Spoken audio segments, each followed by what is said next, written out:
Hello friends, welcome to Day Trader Telugu and good evening. Sensex 1089 points gain అయి 74,227 దగ్గర close అయితే Nifty 374 points gain అయి 22,536 దగ్గర close అయింది. వెరస్ బ్యాంక్ నిఫ్టీ 651 పాయింట్స్ గెయిన్ అయి 50,511 దగ్గర క్లోజ్ అయింది. ఫ్రెండ్స్, ఇవాల్టి మార్కెట్ రికవరీతో నిన్న మార్కెట్ ఫాల్ అయిన ఎంటైర్ లాస్ ఉంటుందా, అందులో ఎంతవరకు మీకు కవర్ అయింది అంటే మళ్ళీ మార్కెట్ పెరగడం వల్ల నిన్నటి లాస్ ఎంతవరకు రికవర్ అయింది? నాకు ఒక పాయింట్ లో 50% అండ్ అబౌవ్ 50% దగ్గరగా ఉంది. బట్ ఫైనలీ 45 to 50% కి దగ్గరగా నిన్నటి లాస్ అయితే పోర్ట్ఫోలియో లెవెల్లో రికవర్ అయింది. మీ రిలేటెడ్ గా ఎలాంటి చేంజ్ ఉందో చెప్పడానికి ప్రయత్నించండి. అండ్ ఇవాల్టి ఎంటైర్ మార్కెట్ అనాలిసిస్ ని నేను 3 పార్ట్స్ గా డివైడ్ చేస్తున్నాను. ఫస్ట్ ది ట్రంప్ సైడ్ నుంచి ఉంటున్న వెరీ ఇంపార్టెంట్ థింగ్స్ ని మీరు తెలుసుకోవాలి. బికాస్ ఇవాళ నైట్ ఒక డెడ్ లైన్ ఉంది, రేపు ఒక డెడ్ లైన్ ఉంది. ఇది షార్ట్ టర్మ్ లో ట్రేడ్ చేస్తున్న వాళ్ళకి అండ్ ఇన్వెస్ట్మెంట్ కూడా షార్ట్ టర్మ్ వ్యూ తో చేద్దాం అనుకుంటున్న వాళ్ళకి వోలటాలిటీ పరంగా బిగ్ ఇంపాక్ట్ చూపిస్తుంది. కాబట్టి ఇది ఫస్ట్ మీరు తెలుసుకుంటారు. తర్వాత రేపు ఆర్బీఐ రిలేటెడ్ గా మన మార్కెట్స్ కి ఒక బిగ్ షాక్ ఉండే అవకాశం ఉంది. అంటే మీరు ఏమంటారు, పాజిటివ్ నెగిటివ్ షాక్? నేనైతే పాజిటివ్ అనుకుంటున్నాను. ఎందుకు?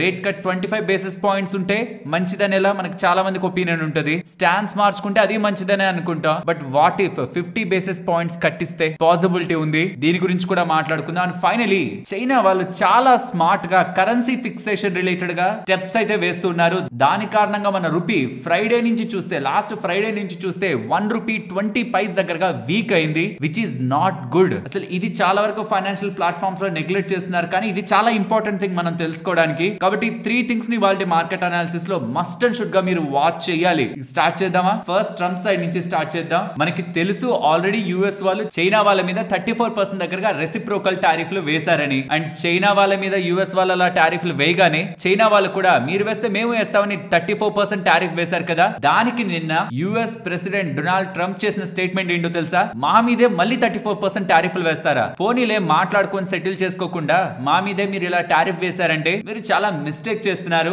మీకు రేపు అంటే ఇవాళ అనమాట ఏప్రిల్ 8th వరకు టైం ఇస్తున్నా. మీరు వేసిన 34% టారిఫ్లను క్యాన్సిల్ చేసుకోలేదా? మా యుఎస్ మీద వేసిన 34% టారిఫ్ ని క్యాన్సిల్ చేయలేదా? ఇంకొక 50% వేస్తానంటున్నారు. అంటే దాని అర్థం ఏంటి? ఇప్పటి వరకు చైనా మీద 20% టారిఫ్ ఉంది, నార్మల్ టారిఫ్. రీసెంట్ టైమ్స్ లో ఇంకొక 34% వేశారు. అంటే 20 + 34 54. కానీ చైనా వాళ్ళ ప్రతిఘటన 34% టారిఫ్ యుఎస్ మీద వేస్తా అన్నది కానీ వెనక్కి తీసుకోకపోతే ఇంకొక 50, అంటే 54 + 50 104% టారిఫ్ చైనా మీద మేము వేస్తాం అని డిస్కషన్స్ మొత్తాన్ని టర్మినేట్ చేస్తాం, వెనక్కి తగ్గండి అని ఇండైరెక్ట్ గా ఒక బిగ్ వార్నింగ్ ఇచ్చే ప్రయత్నం చేశారు. దానికి చైనాకు సంబంధించిన కామర్స్ మినిస్ట్రీ ఎలా రెస్పాండ్ అయిందో తెలుసా? మీరు చేసిందే తప్పు, బులియింగ్ చేస్తూ మమ్మల్ని టారిఫ్ రిలేటెడ్ గా ప్రెషర్ చేయాలని చూస్తూ మీరు చేసిందే తప్పు. మళ్ళీ ఆ తప్పు మీద తప్ప, మిస్టేక్ మీద మిస్టేక్. మీరు ఇదే పాతలో ఎంతవరకు నడవాలనుకుంటున్నారో నడవండి, మీతో పాటు మేము కూడా నడుస్తాం. అంటే మీరు వెనక్కి తగ్గకపోతే మేము వెనక్కి తగ్గమనేలా చైనాకు సంబంధించిన కామర్స్ మినిస్ట్రీ మాత్రం ధీటుగా సమాధానం అయితే ఇచ్చింది. ఈ ఒక్క విషయంలో యుఎస్ చేస్తున్న అన్ని పనులకి మొత్తం ప్రపంచవ్యాప్తంగా నిలబడిన ఒకే ఒక్క కంట్రీ ఎవరైనా ఉన్నారంటే అది చైనానే అనుకోవాలి. ఎందుకు ఇలా స్ట్రాంగ్ గా నిలబడింది? వాళ్ళ కంట్రీని వాళ్ళు డామేజ్ చేసుకుంటారా అంటే నేను అదే చెప్తాను. థర్డ్ పాయింట్ లో చైనా ఒక కరెన్సీ ఫిక్సేషన్ రిలేటెడ్ గా ఇది ఏషియన్ మార్కెట్స్ కి సంబంధించిన అన్ని కరెన్సీస్ ని కూడా తగ్గించేసింది, వీక్ చేసేసింది, ఇంక్లూడింగ్ మన ఇండియన్ కరెన్సీ అనే రూపీ. వాళ్ళ మాస్టర్ ప్లాన్ ఇంకొకటి ఉంది, దాని గురించి కూడా మాట్లాడుకుందాం. But finally Chinese commerce ministry దగ్గర నుంచి వస్తున్న ఈ అప్డేట్స్ తో ఇక్కడ మనం ఒక కంక్లూజన్ ని తీసుకోవాలి. ఇవాళ మనకి మార్కెట్ ఎండ్ అయిపోతుంది, బట్ యుఎస్ కి సంబంధించిన మార్కెట్ స్టార్ట్ అవుతుంది. సో వాళ్ళకి నైట్ అయ్యే లోపు, వాళ్ళ డే ఎండ్ అయ్యే లోపు చైనాకు సంబంధించి ఎటువంటి అప్డేట్ రాకపోతే, నాకు తెలిసి రాదనే అనుకుంటున్నాను, అక్కడ ట్రంప్ సైడ్ నుంచి ఎటువంటి అప్డేట్ ఉంటుందో చూడాలి. మరి మాట ఇచ్చారు కదా, ఏప్రిల్ 8th డెడ్ లైన్, చేయకపోతే నేను 50% వేస్తానన్నారు కదా. ఆవేశంతో చెప్పారా, ఆలోచించి చెప్పారా పక్కన పెడితే మాట అయితే చెప్పారు. కాబట్టి ఖచ్చితంగా వెయ్యనైతే వేయాలి, ఆర్ మేము మాట్లాడుకున్నాం వెనక్కి తగ్గుతున్నాం అని చెప్పాలి, లేదంటే చైనా వాళ్ళైనా వెనక్కి తగ్గాలి. నాకు ఈ మూడిట్లో ఏ సినారియో కూడా రియాలిటీలోకి వెళ్తుందనేలా కనిపించట్లేదు. ఏం జరిగినా అది మార్కెట్స్ ని బిగ్ వేలోనే మూవ్ చేస్తుంది. కొన్ని ట్రంప్ సైడ్ నుంచి వెనక్కి తగ్గితే పాజిటివ్ గా మూవ్ చేస్తుంది. 50% వేస్తున్నారంటే మేబీ పెద్దగా పడకపోవచ్చేమో, బట్ డోంట్ నో మార్కెట్స్ ఎలా రియాక్ట్ అవుతాయి వోల్టైల్ గానీ. సో కాబట్టి రేపటి మార్నింగ్ కి, అంటే ఇవాళ నైట్ అయిపోయి రేపటి మార్నింగ్ ఆ పాయింట్ ఆఫ్ టైం కి ట్రంప్ సైడ్ నుంచి చైనా రిలేటెడ్ గా మనం ఒక అప్డేట్ వినే అవకాశం ఉంది. అండ్ బిలీవ్ మీ, నేను మిగతా అప్డేట్స్ మాట్లాడే ముందు S&P 500 కి సంబంధించిన చార్ట్ ను ఒకసారి మీరు అబ్జర్వ్ చేయండి. ఫ్రమ్ ద లో లెవెల్స్ ఎంతవరకు మూవ్ అయిందో చూడండి. ఇండెక్స్ అంటే 5% దగ్గరగా పడిపోయింది అనమాట నిన్న యుఎస్ మార్కెట్. అక్కడి నుంచి ఒక చిన్న అప్డేట్ వచ్చింది. 90 డేస్ పాటు అంటే 3 months పాటు యుఎస్ ప్రెసిడెంట్ ట్రంప్ టారిఫ్ ని పాస్ చేస్తున్నారు, చైనా మీద తప్పించి మిగిలిన దేశాలన్నిటి మీద పాస్ చేస్తున్నారు అనగానే 5% దగ్గరగా పడింది, కాస్త మళ్ళీ వెంటనే పాజిటివ్ వచ్చేసింది. పాజిటివ్ 2% 3% వచ్చేసింది. మళ్ళీ వైట్ హౌస్ ఏమో క్లారిఫికేషన్ ఇచ్చేశారు, అసలు అలా ట్రంప్ థింక్ చేయట్లేదు, ఎక్కడ పాస్ చేయరు, అదంతా ఫేక్ న్యూస్ అని ఎలా చెప్తుండడం. మళ్ళీ ఈసారి పడింది కానీ గతంలో ఉంటున్న లెవెల్స్ కి వెళ్ళిపోలేదన్నమాట. మళ్ళీ ఏదో వార్త అయితే వచ్చింది ఫేక్ అంటున్నారు, నిప్పులేందే పొగరాదు కదా, ఏదో టైంలో ఇదే జరుగుతుందేమో అని మార్కెట్ కొంత కాన్ఫిడెంట్ గా స్టెబిలైజ్ అయిపోయింది. మన మార్కెట్స్ కూడా ఇవాళ మంచిగానే పెరిగాయి. సో అల్టిమేట్ గా ఈ గ్లోబల్ గేమ్ లో మీరు అర్థం చేసుకోవాల్సింది అయితే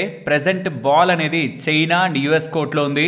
ఇద్దరు కోర్టులో ఒక్కొక్క బాల్ ఉంది. యూజువల్ గా 2 కోర్టులో ఒక బాల్ అంటారు కదా, కానీ ఇద్దరు కోర్ట్స్ లోనూ బాల్ ఉంది. ఎవరైనా వెనక్కి తగ్గాలనుకుంటే తగ్గచ్చు, చైనా వెనక్కి తగ్గచ్చు, యుఎస్ తగ్గచ్చు. బట్ చైనా తగ్గే ఛాన్సెస్ తక్కువ అనిపిస్తాయి, ఎందుకంటే ఫస్ట్ కొట్టింది యుఎస్ కాబట్టి మీరే వెనక్కి తగ్గాలి, లేకపోతే మీరు తగ్గకపోతే మేము తగ్గమంటున్నారు. ఇక్కడ ఏమవుతుందంటే ఇది పరువుకు సంబంధించింది, నేషన్ కి సంబంధించిన ప్రైడ్ ఇష్యూ అయిపోతుంది. సో ఎవరు వెనక్కి తగ్గకపోతే ఇక ముందుకు వచ్చేది బాల్ తో కొట్టేది ఈసారి ట్రంప్ సైడ్ నుంచే అడిషనల్ 50% టారిఫ్. ఇప్పటి వరకు వేసిన 20+34 54 కాకుండా ఇంకొక 50 టోటల్ 104% టారిఫ్ చైనా మీద వేస్తున్నారనేలా స్టేట్మెంట్ వస్తే మాత్రం దానికి ఖచ్చితంగా చైనా కూడా రెస్పాండ్ అవుతుంది కదా. చైనా అయితే కామ్ గా ఉండదు కదా. మరి ఆ రెస్పాన్స్ ని మార్కెట్స్ ఎలా తీసుకుంటాయి? ఇంతకు మించిన worst environment US and China మధ్యలో గత సంవత్సరాల్లో ఎప్పుడు కూడా లేనంతగా ట్రంప్ సైడ్ నుంచి వచ్చే ఒక్క అప్డేట్ తో మారుతుంది.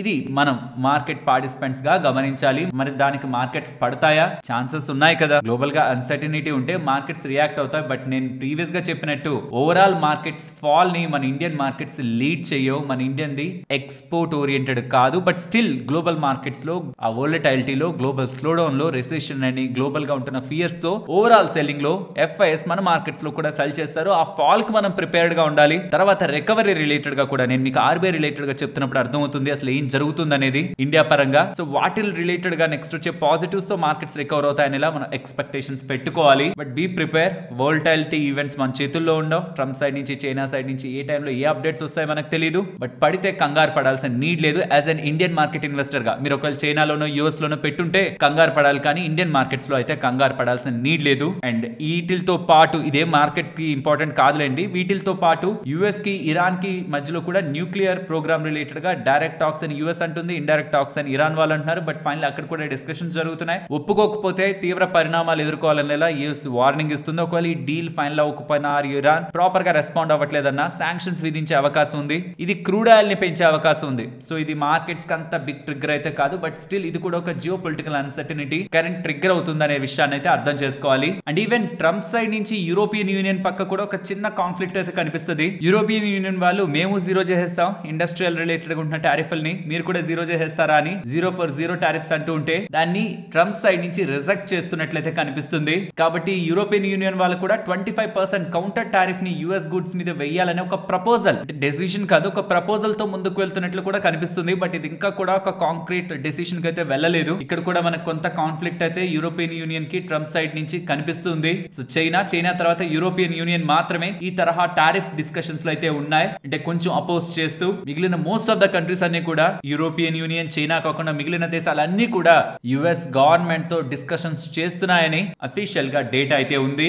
అండ్ అలాగే ఎలాన్ మస్క్ యుఎస్ ప్రెసిడెంట్ ని టారిఫ్లను తగ్గించచ్చు కదా, నా స్టాక్ ఏమో బాగా పడిపోతుందనేలా, కంపెనీకి నెగిటివ్ జరుగుతుందనేలా, ఇది గ్లోబల్ గా మంచిది కాదనేలా, ట్యాక్స్లను తగ్గించమని అడుగుతున్నారనేలా వార్తలు అయితే ఫైనాన్షియల్ ప్లాట్ఫామ్స్ లో పబ్లిష్ అవుతున్నాయి. కానీ నేను దీంట్లో నిజం ఉందని అయితే అనుకోవట్లేదు. ఎందుకంటే ఫస్ట్ డే 1 నుంచి కూడా ఇలా జరిగితే ఏమవుతుందో తనకి క్లారిటీ ఉంది. అండ్ ట్రంప్ సైడ్ నుంచి కూడా క్లియర్ గా సందేశం అయితే ఉంది, చిన్నపిల్లల్లా బిహేవ్ చేయకండి, స్ట్రాంగ్ గా ఉండండి, don't be weak, don't be stupid, don't be a panic and weak people, stupid people లాగా ఉండకండి, be strong, courageous and patient, greatness will be the result అనే ఈ టారిఫ్లతో ఎవరైతే కంగారు పడుతున్నారో యుఎస్ లో వాళ్ళని ఉద్దేశించి ఘాటుగానే సమాధానం ఇచ్చారు. కాబట్టి ఎలాన్ మస్క్ అడిగితే కూడా తను వెనక్కి తగ్గుతారని అయితే అనుకోవట్లేదు. సో ఇది ఏదైతే స్టేట్మెంట్స్ కనిపిస్తున్నాయి నిన్నటి నుంచి నాకు తెలిసి గ్లోబల్ మార్కెట్స్ లో ఎవరో పొజిషన్స్ ని క్రియేట్ చేసి 90 days టారిఫ్లు పాస్ చేస్తున్నారని ఒకసారి మార్కెట్ ని స్పైక్ కి తీసుకెళ్లారు. అండ్ ఎలాన్ మస్క్ అడుగుతున్నారు టారిఫ్లు వెనక్కి వచ్చేస్తాయని. మార్కెట్ లో పొజిషన్ వైడ్ గా ఈ రూమర్స్ ని క్రియేట్ చేస్తున్నట్లయితే అర్థమవుతుంది. కాబట్టి కొన్ని డేస్ వోలటైల్ గా ఉంటుందన్న విషయాన్ని మార్కెట్ మొత్తం కూడా ఇలాంటి ఫేక్ న్యూస్లతో ఇలా అని అలా అనే దాంతో సడన్ గా పెరగడం, సడన్ గా పడ్డం జరుగుతుందన్న విషయాన్ని అయితే ట్రేడర్స్ మైండ్ లో పెట్టుకోవాలి. అఫీషియల్ గా వస్తున్న అప్డేట్స్ కి మాత్రమే మనం వాల్యూ ఇవ్వాలి. ఇక్కడతో మనకి ట్రంప్ సైడ్ ఉంటున్న మెయిన్ ఎలిమెంట్ అయితే కంప్లీట్ అయింది. ఇప్పుడు ఆర్బీఐ రిలేటెడ్ గా ఉంటున్న ఇంపార్టెంట్ ఎలిమెంట్ ని అర్థం చేసుకోవడానికి ప్రయత్నించండి. ఫ్రెండ్స్, రీసెంట్ టైమ్స్ లో ఆర్బీఐ వాళ్ళు ఎకానమీలో లిక్విడిటీని బాగా ఎక్కువగా పుష్ చేయడానికి అయితే ప్రయత్నిస్తున్నారు. ఎంతలా అంటే మీరు నేను ఎవరం కూడా ఎక్స్పెక్ట్ చేయనంతలా from the January to April recent times వరకు 7 లక్షల కోట్ల దగ్గర ఎకానమీలో లిక్విడిటీని పుష్ చేయడానికి ప్రయత్నించారు. Only in the month of April 80,000 కోట్ల దగ్గరగా ఎకానమీలోకి లిక్విడిటీని పుష్ చేయడానికి ప్రయత్నిస్తున్నారు with or without rate cuts recent times లో ఎకానమీలో పర్టికులర్ గా బ్యాంక్స్ అండ్ మోస్ట్ ఇంపార్టెంట్ గా ఎన్బిఎఫ్సిస్ నిలబడటానికి ప్రధానమైన కారణం ఆర్బీఐ నేనున్నాను మీరు భయపడకండి అని వెనక నుంచి ఇస్తున్న లిక్విడిటీ. పర్టికులర్ గా గవర్నర్ గారు మారినప్పటి నుంచి మార్కెట్స్ కి కొంత ప్రోగా పాజిటివ్ గా కొన్ని ఎలిమెంట్స్ అయితే మూవ్ అవుతున్నాయి. ఆల్రెడీ రేట్ కట్ మనకు ఉంది, బట్ ఈసారి రేట్ కట్ కంటే కూడా 25 బేసిస్ పాయింట్ రేట్ కట్ కంటే కూడా మార్కెట్ చాలా ఎక్స్పెక్ట్ చేస్తుంది. కాబట్టి చెప్తున్నాను కదా, రేపు ఓన్లీ రేట్ కట్ వస్తే 25 బేసిస్ పాయింట్స్ రేట్ కట్ వస్తే మార్కెట్ అది పాజిటివ్ గా తీసుకుంటుందని అయితే నేను అనుకోను. కొంత పెరిగినట్టు పెరిగి పడాలి అంటే మార్కెట్ దాన్ని నెగిటివ్ గా తీసుకుంటుంది రేట్ కట్ ని. Just rate cut that 25 basis point rate cut market ని ఇప్పుడు ఎగ్జైట్ చేసే పొజిషన్ లో లేదు. ఎందుకంటే ఆర్బీఐ గవర్నర్ గారు రీసెంట్ టైమ్స్ లో ఉంటున్న ప్రతి చర్య కూడా మార్కెట్ గమనించింది. 25 బేసిస్ పాయింట్స్ ఎలాగో వస్తుంది, దట్స్ ఎక్స్పెక్టెడ్. ఇన్ఫాక్ట్ దానికంటే ఎక్కువ ఎక్స్పెక్ట్ చేస్తుంది. స్టాన్స్ లో మార్పును కూడా అంటే కమింగ్ టైమ్స్ లో మార్కెట్ కి నేను ఉన్నాననేలా ఒక భరోసాని కూడా మార్కెట్ ఎక్స్పెక్ట్ చేస్తుంది. సో ఇప్పుడు 3 సినారియోలు చెప్తాను, జాగ్రత్తగా గుర్తుంచుకోండి. రేపు జస్ట్ 25 బేసిస్ పాయింట్స్ కట్ కానుంటే కొంచెం పెరిగినట్టు పెరిగి మార్కెట్ పడచ్చు. రెండవది 25 బేసిస్ పాయింట్స్ కట్ చేస్తూ కమింగ్ టైమ్స్ లో నేను ఇంకా స్ట్రాంగ్ గా మార్కెట్ కి తోడుంటాననేలా, బ్యాంక్స్ కి ఎన్బిఎఫ్సిస్ కి తోడుంటాననేలా స్టాన్స్ ని కానీ మార్చుకుంటే with 25 basis points rate cut stance change then market stabilize అయ్యి కొంత పెరిగే అవకాశం ఉంది. బట్ ఇది నేను ఎక్స్పెక్ట్ చేస్తున్న positive trigger surprise 50 basis points cut. ఎందుకంటే ఎంటైర్ ఇయర్ లో 100 బేసిస్ పాయింట్స్ కట్ ఉంటదని ఆల్రెడీ మార్కెట్ లో ఎస్టిమేట్స్ ఉన్నాయి. కాబట్టి వై నాట్ ఫస్ట్ లోనే 50 బేసిస్ పాయింట్స్ కట్ ఇవ్వడం మిస్టేక్ ఎందుకు అవుతుంది? సో కాబట్టి 50 బేసిస్ పాయింట్స్ కట్ ఇస్తూ కానీ స్టాన్స్ ని కూడా మారిస్తే అది ఇంకా సూపర్ డూపర్ అయిపోతుంది. బట్ స్టాన్స్ ని మార్చుకున్నా 50 basis points cut it's a good trigger for market అనేది నా ఒపీనియన్. 25 బేసిస్ పాయింట్స్ కట్ ఉంటే పెద్ద సర్ప్రైజ్ అయితే కాదు, బట్ యూజువల్ గా కట్ అనేది మంచిదే. బట్ ఈసారి నేను ఎక్స్పెక్ట్ చేస్తున్నది అయితే 50 బేసిస్ పాయింట్స్ కట్ ఉంటుందా అని, ఆర్ 25 బేసిస్ పాయింట్స్ కట్ ఉంటూ స్టాండ్స్ లో మార్పు ఉంటుందా అని. 50 basis points or 25 basis points with stance లో చేంజ్ అంటే అదొక భరోసా, నీకేం కాదులేరా నేను ఉన్నాను చూసుకుంటానంటే అదొక నమ్మకం వస్తుంది కదా, ధైర్యం వస్తుంది కదా. దాంతో ఏవేవో చేద్దాం అనుకుంటారు కదా యంగ్ పీపుల్ కూడా, ఇంట్లో వాళ్ళ దగ్గర నుంచి ధైర్యం ఉంటే. అలానే మార్కెట్ కూడా ఆర్బీఐని ఇంటి పెద్ద అనుకుంటది, ఓహో ఇంకా చూసుకుంటారంటే స్టాండ్స్ ని మారుస్తున్నారంటే ఇంకుంటది సపోర్ట్ నాకు ఆర్బీఐ దగ్గర నుంచి అని. బ్యాంక్స్ కంటే కూడా ఎన్బిఎఫ్సిస్ ఇవాళ గమనించారా, మీరు అబ్జర్వ్ చేశారా? మోస్ట్ ఆఫ్ ద ఎన్బిఎఫ్సిస్ పెరిగాయి. ఇదే రీజన్ నాకు తెలిసి ఏదో రేపు కొంచెం పెద్దదే ఎక్స్పెక్ట్ చేస్తుంది మార్కెట్. అది డెలివర్ అయితే మేబీ మార్కెట్ అక్కడి నుంచి కొంత పెరుగుతుందేమో. డెలివర్ అవ్వకపోతే అంటే నేను అనుకుంటున్నానని చెప్పాను 50 బేసిస్ పాయింట్స్ కట్ కానీ 25 విత్ స్టాండ్స్ కానీ అది కానీ జరగట్లేదంటే అది డిసప్పాయింట్మెంట్ అనేది కూడా గుర్తుంచుకోవాలి. ఇక్కడ నేను అనుకుంది జరగాల మీరు అనుకుంది జరగాల అనేది మనకి మ్యాటర్ కాదు. మనం అనుకుంది జరగకపోతే ఏమవుతుందో కూడా మనకి తెలియాలి. ఎందుకంటే అల్టిమేట్ గా ఈవెంట్ ని మనం ఎప్పుడు కంట్రోల్ చేయలేం, చేయగలిగేదంతా ఎక్స్పెక్ట్ చేయగలం ప్రెసెంట్ ఉంటున్న డేటా పాయింట్స్ తో. లెట్స్ హోప్ రేపు ఆర్బీఐ గవర్నర్ గారు 50 బేసిస్ పాయింట్స్ కట్ ఇచ్చినా అదొక పెద్ద తీపి కబురే. లేకపోతే ఇంకో లడ్డు కావాలని ఆయన అంటారు కదా, ఆ ఇంకో లడ్డు ఏంటంటే స్టాన్స్ ని కూడా మార్చుకోవడం with 50 basis points cut plus stance change కానీ వచ్చిందంటే రేపు మార్కెట్ లో మంచి మూవ్ ఉండే అవకాశం ఉంది మనకి అనుకూలంగా పాజిటివ్ గా. బట్ అది టూ మచ్ అవుతుందేమో అనిపిస్తుంది, మరి అంత ఎక్స్పెక్ట్ చేయడం కూడా కరెక్ట్ కాదేమో. 50 బేసిస్ పాయింట్స్ కట్ అయినా చూద్దాం, 25 basis points cut plus stance లో వాళ్ళ భరోసా మార్కెట్ కు ఉంటుందనేలా ఎక్స్పెక్ట్ చేద్దాం. ఇదొక ఈవెంట్ రేపు మార్కెట్ లో వోలటాలిటీ నింపుతుందన్న విషయాన్ని ట్రేడర్స్ ముఖ్యంగా గమనించాలి. అండ్ ఏ టైం కి ఇది స్టార్ట్ అవుతుందని ఇలా క్వశ్చన్ ఉంటుంది కదా. యాజ్ ఆఫ్ నౌ మనకుంటున్న అప్డేట్స్ ప్రకారం 10 AM అరౌండ్ నుంచి స్టార్ట్ అంటున్నారు. ఒకవేళ అటు ఇటు అయినా 10:30కి మనకు అన్ని కూడా క్లారిటీ వచ్చేస్తాయి. అండ్ నా ఒక్క సజెషన్ ఏంటంటే ఆర్బీఐ రిలేటెడ్ గా ఇన్ని మీటింగ్స్ లో నేను గమనించింది, ఈవెన్ ఎంత పాజిటివ్ అప్డేట్ చెప్పినా సరే ఫస్ట్ 15 మినిట్ క్యాండిల్ ని నమ్మకండి. ఫస్ట్ 15 మినిట్ క్యాండిల్ కింద పడినా పైకి వెళ్ళినా అలా వదిలేసేయండి. వీలైతే ఒక 1 అవర్ పాటు వదిలేసేయండి. ఆ టైం మొత్తం వోలటాలిటీ అంతా సెటిల్ అయిపోయి ఒక డైరెక్షన్ తీసుకుంటది కదా, అది రియల్ డైరెక్షన్. ముందున్నదంతా కూడా లిక్విడిటీ హంట్ జరుగుతూ ఉంటది. స్టాప్ లాస్ లను ట్రిగ్గర్ చేయడం, ఎక్కడెక్కడ ఎలాంటి ఆర్డర్స్ అంతా కూడా ట్రిగ్గర్ చేస్తూ ఫస్ట్ 15 మినిట్స్ 30 మినిట్స్ మార్కెట్ లో అంతా వోలటాలిటీ ఉంటుంది. జాగ్రత్త, ఇది ఇన్వెస్టర్స్ కి ఏం కాదు, నేను ట్రేడర్స్ గురించి చెప్పాను. నెక్స్ట్ ఇప్పుడు చైనా ఆడుతున్న మాస్టర్ గేమ్ గురించి చూడాలి. ఇది most of the financial platforms లో కనిపించట్లేదు, బట్ ఇదే కంటిన్యూ అయింది అనుకోండి, ఇది యుఎస్ ని ఇంకా ఆగ్రహానికి తీసుకురావడం అండ్ మన ఏషియన్ మార్కెట్స్ కి సంబంధించిన కరెన్సీలని కూడా వీక్ చేయడం జరుగుతుంది. ఆల్రెడీ ఫ్రైడే ఉంటున్న మన రూపీ డాలర్ రిలేటెడ్ గా ఉంటున్న రిలేషన్ ఆల్రెడీ స్ట్రాంగ్ గానే వీక్ అయిపోయింది. స్ట్రాంగ్ గా వీక్ అవడం ఏంటి, వాళ్ళు కన్ఫ్యూజ్ అవుతుంటే మన రూపీ మోర్ దాన్ ₹1.25 దగ్గరగా ఫ్రైడే నుంచి చేంజ్ అయ్యి వీక్ అయింది. ఫ్రైడే చూస్తే $1 కి 85 రూపాయలు ఉంటే ఇప్పుడు $1 కి $86.23 ఉంది. ఇక్కడ జరుగుతున్న మాస్టర్ గేమ్ ని మీకు అర్థమయ్యేలా చెప్తాను, జాగ్రత్తగా వినండి. ఇది మీకు అర్థం కావాలంటే ఒక ఎగ్జాంపుల్ తీసుకొని చెప్తేనే తెలుస్తుంది కాబట్టి ఎగ్జాంపుల్ ఒకసారి ఊహించుకోండి. నేను చైనాలో బొమ్మలు తయారు చేసేవాడిని అనుకోండి. నేను తయారు చేసే బొమ్మ ఒక విలువ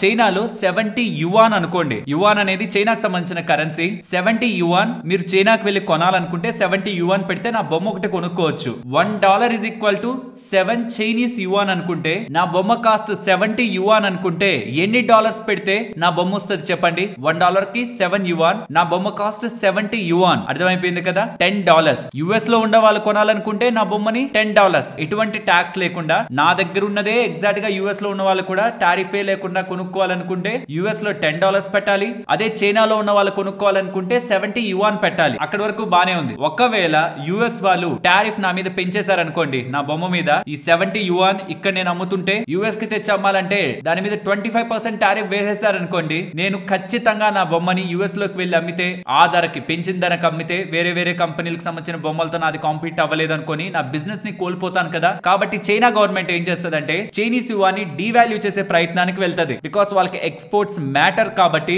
$1 కి ఇందాక ఏమన్నాను 7 యువాన్ అన్నాను కదా, కాదు ఇప్పుడు 8 యువాన్ చేయగలిగారు అనుకోండి వాళ్ళు. $1 ఈజ్ ఈక్వల్ టు ఒకప్పుడు 7 యువాన్ వస్తుంటే దాన్ని వీక్ చేసి 8 యువాన్ కి తీసుకురాగలిగితే నాది చైనాలో 70 యువానే నా బొమ్మ. ఇప్పుడు అదే యుఎస్ లోకి ఎంతకు వెళ్తది? గతంలో $10 పెట్టాల్సి వస్తే ఇప్పుడు $8.75 కే వచ్చేస్తది. ఎందుకంటే నా కరెన్సీ వీక్ అయింది కాబట్టి. సో $8.75 ఇప్పుడు నా యుఎస్ ధర. దాని మీద 25% టారిఫ్ వేస్తే $10.93. గతంలోనూ $10 25% టారిఫ్ వేసాక కూడా $12.50 అవ్వాల్సింది కాస్త $10 దగ్గరే నేను ఉంచగలుగుతున్నాను కదా, ఇంచుమించుగా కొంచెం అటు ఇటుగా. సో టారిఫ్లు పెద్ద వర్క్ అయినట్లేం కాదు కదా నా మీద. అల్టిమేట్ గా ఇక్కడ ఏం జరిగింది? నా కరెన్సీని నేను కానీ డీవాల్యూ చేసుకుంటే, వాల్యూని రెడ్యూస్ చేసుకుంటే ఎక్స్పోర్ట్స్ ని పెంచుకోవచ్చు. ఎందుకంటే ఎక్స్పోర్ట్స్ చీప్ అవుతాయి పర్టికులర్ గా యుఎస్ కి. కాబట్టి అప్పుడు నా ప్రొడక్ట్స్ ని నా దేశంలో తయారు చేసుకున్న ప్రొడక్ట్స్ ని నేను కాంపిటేటివ్ గా ఉంచుకోవచ్చు. కాబట్టి చైనా వాళ్ళు ప్రెసెంట్ కరెన్సీ ఫిక్సేషన్ తో వాల్యూని తగ్గించుకుంటున్నారు. దాంతో ఏషియన్ మార్కెట్స్ సంబంధించిన అన్ని కరెన్సీలు కూడా పడ్డాయి, ఇంక్లూడింగ్ ఇండియా. చైనాకి సంబంధించిన ఎక్స్పోర్ట్స్ ని కాపాడుకోవడానికి వాళ్ళు చేస్తున్న చర్య ఇది.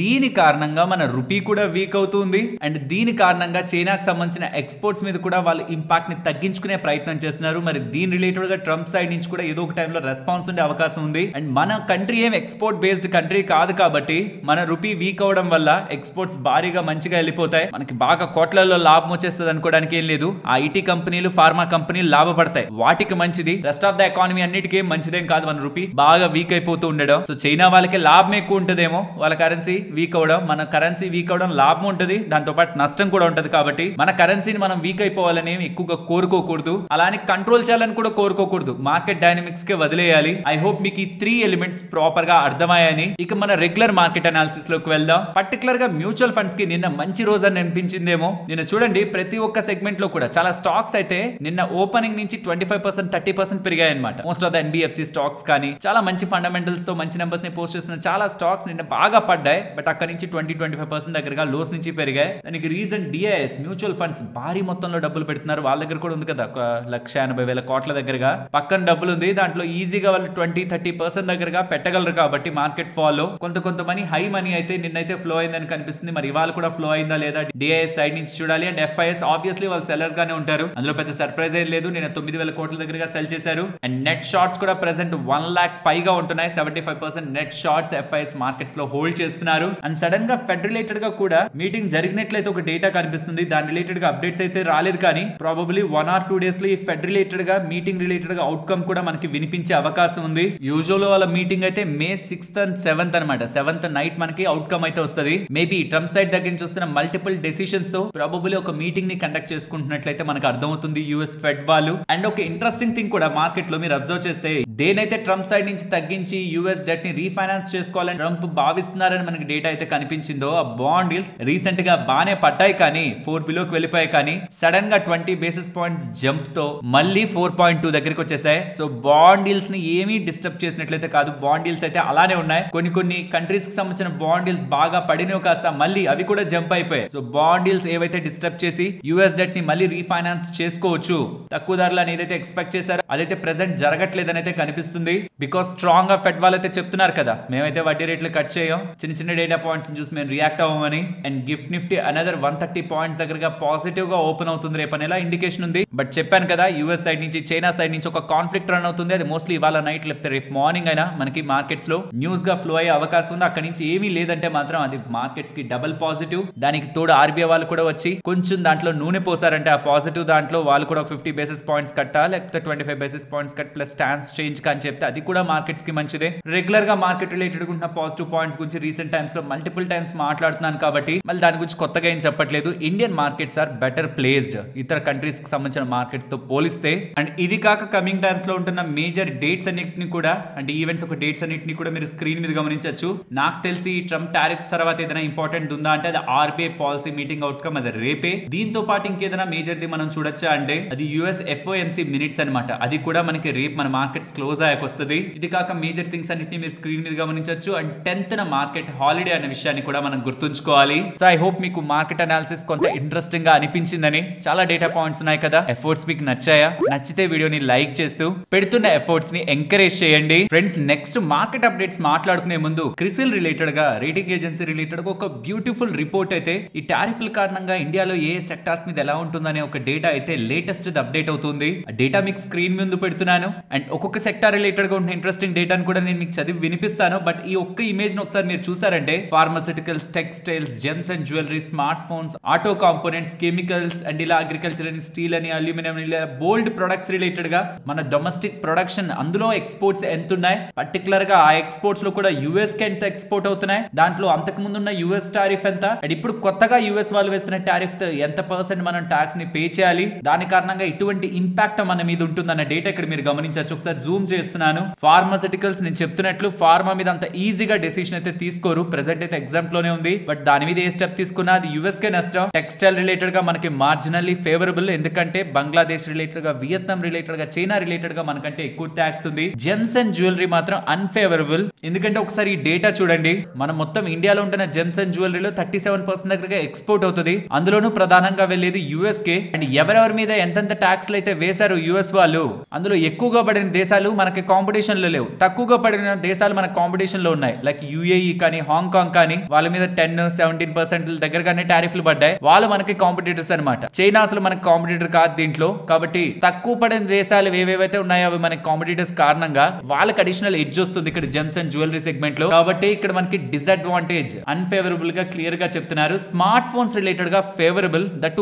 మార్జినల్లీ ఫేవరబుల్, ఎందుకంటే మన ఇండియాలో జరుగుతున్న స్మార్ట్ ఫోన్ ఒక ప్రొడక్షన్ లో 30% దగ్గరగా ఎక్స్పోర్ట్ అవుతుంటే అందులో 37% దగ్గరగా యుఎస్ కి వెళ్తుంది. అంటే 100 లో 30 ప్రొడక్ట్స్ దగ్గరగా ఎక్స్పోర్ట్ అవుతున్నాయి అనుకోండి, ఆ 30 ప్రొడక్ట్స్ లో 37 లేకపోతే 40 అనుకుందాం, ఒక 12 ప్రొడక్ట్స్ దగ్గరగా యుఎస్ కే వెళ్తున్నాయి. అండ్ యుఎస్ కి సంబంధించిన టోటల్ ఇంపోర్ట్స్ లో ఇండియా నుంచి వెళ్తున్న ఇంపోర్ట్స్ 14% దగ్గరగా ఉన్నాయి. కాబట్టి ఇప్పుడు చైనా మీద వీళ్ళు అధికంగా వేయడం కారణంగా ట్యాక్స్లు, అండ్ వియత్నాం మీద కూడా వేయడం కారణంగా యాపిల్ వాళ్ళు కూడా రీసెంట్ స్టేట్మెంట్స్ చూడొచ్చు. చైనా కంటే ఇండియాలో నుంచి అడిషనల్ గా ఐఫోన్స్ యొక్క ప్రొడక్షన్ ని పెంచి గ్లోబల్ సప్లై చేయాలనుకుంటున్నట్టు వాల్ స్ట్రీట్ జర్నల్ లో కూడా మనకి డేటా పబ్లిష్ అవుతుంది. అండ్ ఇదే టైంలో కానీ ఒకవేళ government of India PLI schemes ని అనౌన్స్ చేసి ఇందులో వస్తున్న వాళ్ళకి, పెట్టుబడి పెడుతున్న వాళ్ళకి మంచి ఇన్సెంటివ్స్ ఇస్తామని కానీ చెప్పారంటే హయ్యర్ ఇండస్ట్రీస్ ఇక్కడ మనకి స్మార్ట్ ఫోన్స్ ఒక ప్రొడక్షన్ పరంగా ఇండియాలో బిజినెస్ సెటప్ చేసే అవకాశం ఉందని డేటా కనిపిస్తుంది. బట్ ఇక్కడ ప్రాబ్లం అంతా ఏంటంటే మన దగ్గర ప్రొడక్షన్ అయినా సరే విడి భాగాలు రావాల్సింది వేరొక కంట్రీస్ నుంచి. అలా చూస్తే చైనాలో తయారవుతున్న ఫోన్ కంటే ఇండియాలో తయారయ్యే ఫోన్ కి యాపిల్ వాళ్ళు ఎక్కువ డబ్బులు పెట్టాలి. అదే చెప్తున్నారు క్రిసిల్ వాళ్ళు కూడా. ఇక్కడ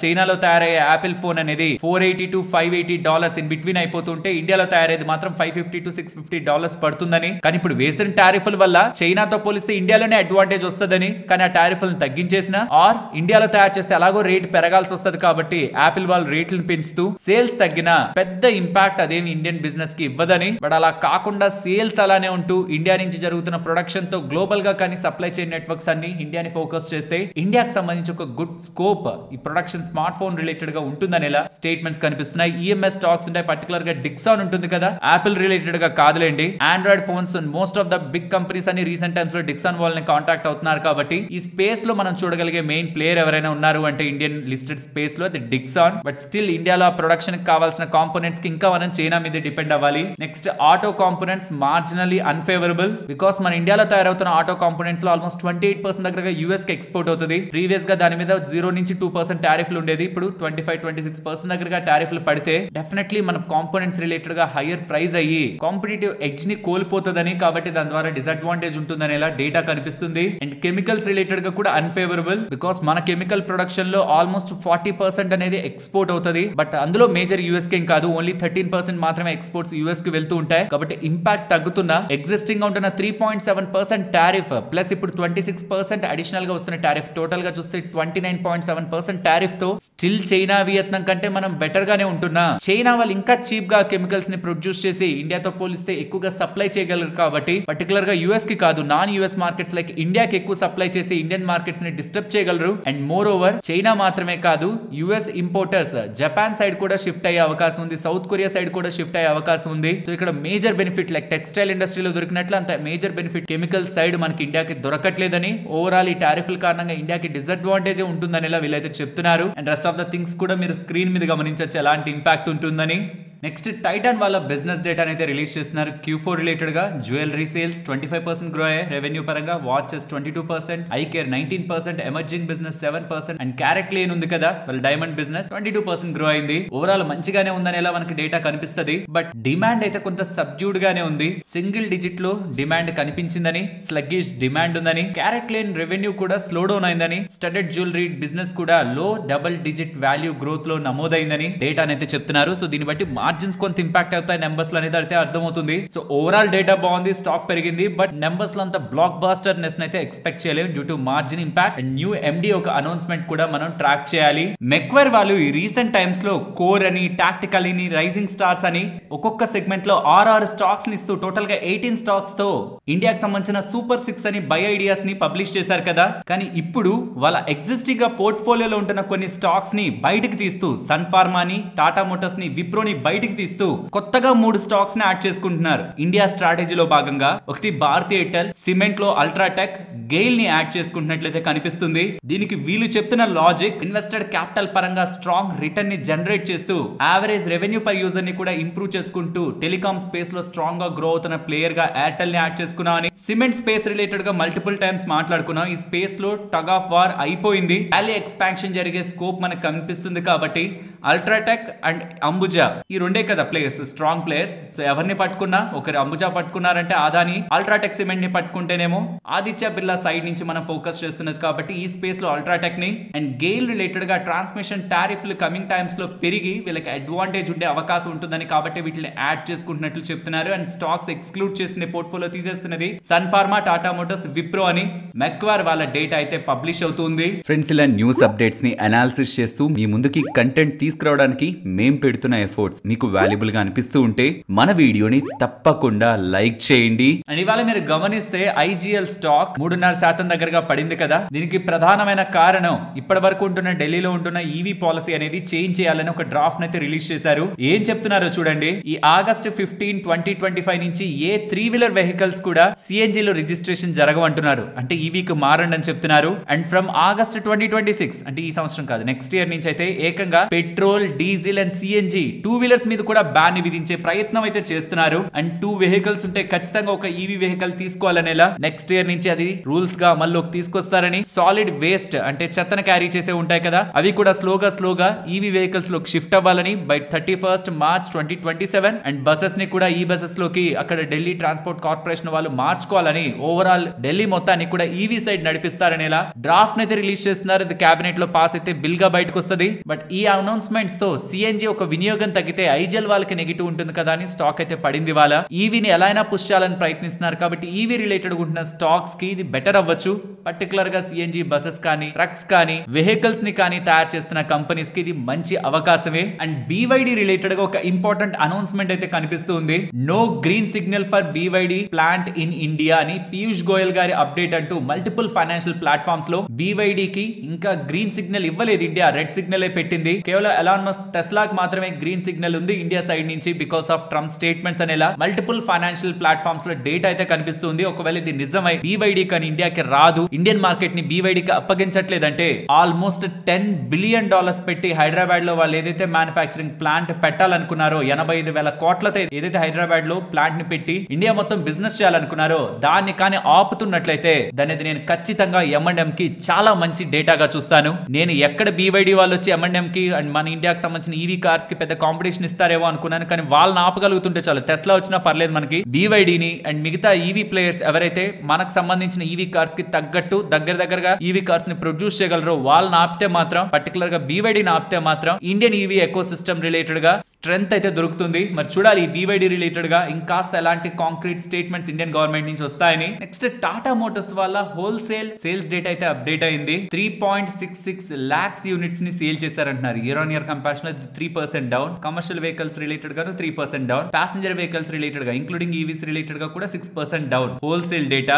JLR రిలేటెడ్ గా డేటా మాత్రం 1% దగ్గరగా ఇయర్ ఆన్ ఇయర్ కంపారిజన్ లో బెటర్ గా డేటా వస్తున్నట్లయితే కనిపిస్తుంది. ఓవరాల్ సేల్స్ కొంత మ్యూటెడ్ గానే ఉన్నాయి. అండ్ ఇంకా నుంచి సెబీ అండర్లో ఎవరెవరైతే రిజిస్టర్ అయ్యి మీకు కాల్స్ వస్తుంటాయో వాళ్ళందరూ కూడా 1600 ఉంటున్న ఫోన్ నెంబర్ సిరీస్ తోనే మీకు కాల్ చేయాలి. బికాస్ చాలా మంది ఈసారి స్కామ్స్టర్స్, ఫ్రాడ్స్టర్స్ కాల్ చేసి మీరు ఇందులో ఇన్వెస్ట్ చేయండి, అందులో ఇన్వెస్ట్ చేయండి, మేము సెబీ రిజిస్టర్డ్ నుంచి కాల్ చేస్తున్నాం అని చెప్తూ ఉంటారు కదా. ఒకవేళ నిజంగా సెబీ రిజిస్టర్డ్, సెబీ రెగ్యులేటెడ్ గా ఉంటే ఎవరైనా సరే 1600 అండర్లో నుంచే కాల్స్ రావాలి. మిగిలిన వాళ్ళందరూ కూడా 10 digits లో మీకు ఎవరైనా కాల్ చేస్తుంటే వాళ్ళు మోస్ట్లీ ఫ్రాడ్స్టర్స్ అని అయితే గుర్తుంచుకోండి. మొబైల్ నెంబర్స్ నుంచి కాల్స్ వస్తుంటే వాళ్ళు ఇండివిజువల్స్ సెబీ అండర్లో రిజిస్టర్ అయ్యారని నమ్మద్దు. కొత్త ఈ సెబీ రూల్ తో చాలా వరకు regulated entities, non regulated scamsters నుంచి ఇన్వెస్టర్స్ జాగ్రత్త పడతారు. 1600 ఇది వస్తుందంటే సెబీ అండర్లో రిజిస్టర్ అయిన కంపెనీ, బ్రోకర్, మ్యూచువల్ ఫండ్ ఎవరో ఒకరు మీకు కాల్ చేస్తున్నట్టు. ఇది కాకుండా 10 digits లో వస్తున్న కాల్స్ ని మాత్రం కంప్లీట్ గా అవాయిడ్ చేయండి. వాళ్ళు ఏం చెప్తున్నా నమ్మకండి. నెక్స్ట్ జియో ఫైనాన్స్ గురించి మాట్లాడుకోవాలి. 10 నిమిషాల్లో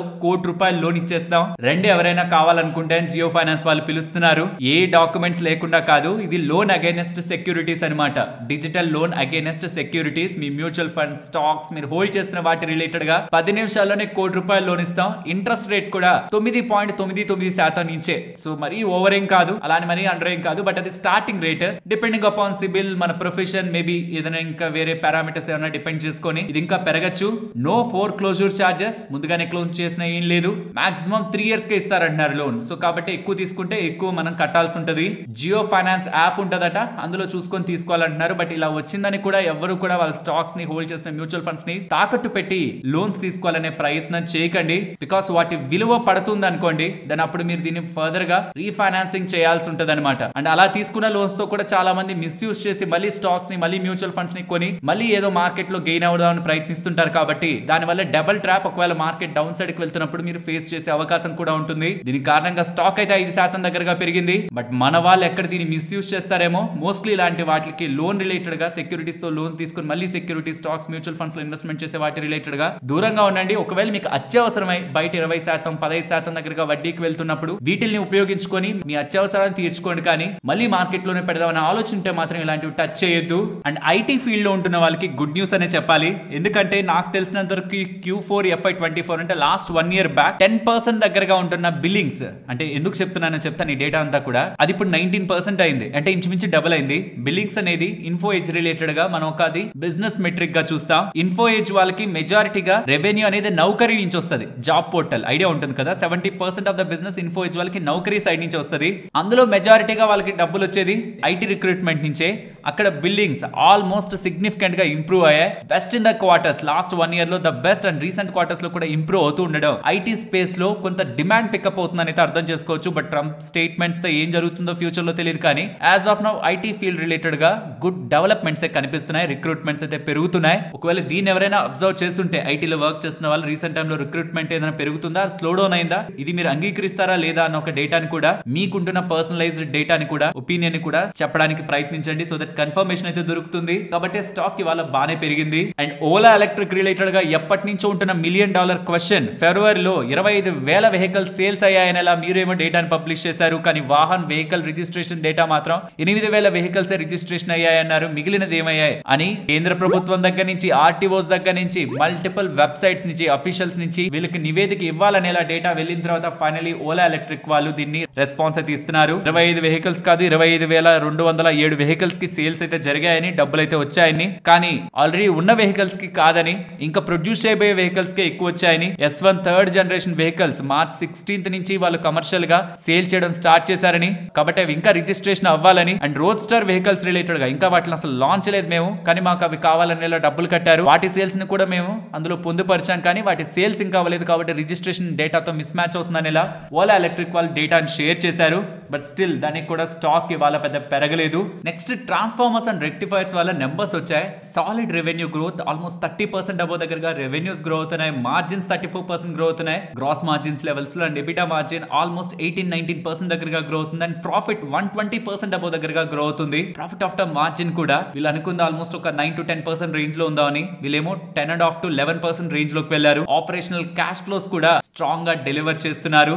ఇలా గ్రో అవుతూ వెళ్తూ ఉంటే ఏమవుతుందంటే ప్రెసెంట్ ఉంటున్న ఎక్స్పెన్సివ్ వాల్యుయేషన్ కాస్త ఫార్వర్డ్ ఎర్నింగ్ మల్టిపుల్స్ లో చూస్తే చాలా చిన్నదైపోతుంది. Good numbers from transformers and rectifiers. And ఈ స్పేస్ రిలేటెడ్ గా నేను కంఫర్టబుల్ కాదు, కానీ అండ్ ఇండియాకి సంబంధించిన రియల్ ఎస్టేట్ కంపెనీస్ తో నేను అంత కంఫర్టబుల్ గా లేను, కానీ సేల్స్ మాత్రం అదరగొడుతున్నారు. ప్రీ సేల్స్ మాత్రం నాకేమో మన దగ్గర అంతా రియల్ ఎస్టేట్ వీక్ అనిపిస్తుంది, but expensive and luxury space లో మాత్రం రియల్ ఎస్టేట్ సూపర్ సేల్స్ అయితే నమోదు చేస్తుంది. సో నాకు ఈ డిమాండ్ అల్ట్రా లగ్జరీ రిలేటెడ్ గా ఉంటున్న అపార్ట్మెంట్స్ రిలేటెడ్ గా నాకంత స్టడీ నా సైడ్ లేదు, కాబట్టి నేను ఈ స్పేస్ రిలేటెడ్ గా కాన్ఫిడెంట్ గా లేను. ఒకవేళ ఈ స్పేస్ లో ఎవరైనా స్టడీ చేస్తుంటే లైక్ శోభా కానీ, ఓబ్రాయ్ కానీ, లోదా కానీ, డిఎల్ఎఫ్ కానీ ఇలా ఎవరైనా స్టడీ చేస్తుంటే డేటా మీకు యూజ్ అవ్వచ్చు. ప్రీ సేల్స్ ఒక గ్రోత్ కంపారిజన్ ఎలా ఉందనేది. అండ్ వీలైతే ఇది కూడా ఒక ఇమేజ్ లో తీసుకోండి. ఈ రియల్ ఎస్టేట్ కంపెనీస్ ఒక వాల్యుయేషన్ సమ్మరీ కూడా మీకు హ్యాండీగా ఉంటుంది. నెక్స్ట్ పిఎన్ గాడ్గిల్ వాళ్ళ data, quarterly updates data. Revenue 26% grow అయింది FY25 రిలేటెడ్ గా. సెగ్మెంట్ వైడ్ కూడా రీటైల్ సెగ్మెంట్ స్ట్రాంగ్ గా 50% గ్రో అయింది. ఈ కామర్స్ రెవెన్యూ కానీ, ఫ్రాంచైజ్ రెవెన్యూ కానీ స్ట్రాంగ్ గా గ్రో అవుతున్నాయి. అండ్ ఫెస్టివల్ డే సేల్స్ కూడా 40.4% దగ్గరగా ఇయర్ ఆన్ ఇయర్ కంపారిజన్ లో గ్రో అయింది. సేమ్ స్టోర్ సేల్స్ గ్రోత్ కూడా 26.3 దగ్గరగా స్ట్రాంగ్ గా గ్రో అయింది. స్టడెడ్ రేషియో కూడా 30.8 దగ్గరగా ఉంటుండడం. ఓవరాల్ డేటా వీళ్ళది బెటర్ గానే ఉంది. అండ్ 5 స్టోర్స్ దగ్గరగా Q4 లో యాడ్ చేశారని చెప్తున్నారు. బాగుంది డేటా. నెక్స్ట్ BEL వాళ్ళు 2210 crores విలువ చేసే ఆర్డర్, ఎలక్ట్రానిక్ వేర్ సూట్ ఆర్డర్ ని ఇండియన్ ఎయిర్ ఫోర్స్ వాళ్ళ దగ్గర నుంచి గెలుచుకున్నారని. దీంతో వీళ్ళ total order book FY26 related గా 2803 crores కి రీచ్ అయిందనేలా BEL వాళ్ళు అప్డేట్ చేస్తున్నారు. మరొక ఇంట్రెస్టింగ్ వీడియోతో మళ్ళీ మీ ముందుకు వస్తాను. అంతవరకు టేక్ కేర్. జై హింద్.